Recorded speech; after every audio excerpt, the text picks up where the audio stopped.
Bana, kuna video moja ya roboti imenishangaza sana hapa.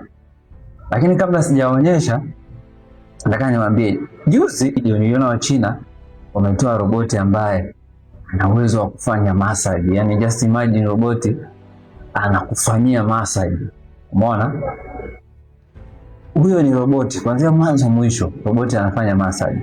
Sasa kuna video nyingine nimeiona, hii ni ya roboti iko jikoni anapika.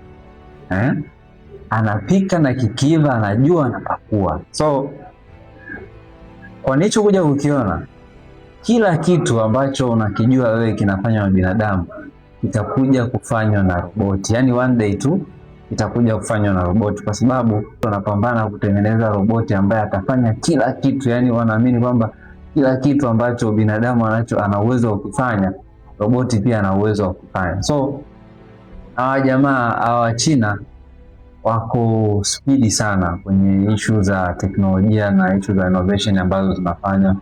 Ukiangalia kwenye upande wa roboti, hawa China ni hatari. Utanipa komenti yako kwamba ni kazi gani ambayo unahisi hata iwe vipi roboti hawezi kuja kureplace kwenye hiyo kazi ambayo anafanya binadamu.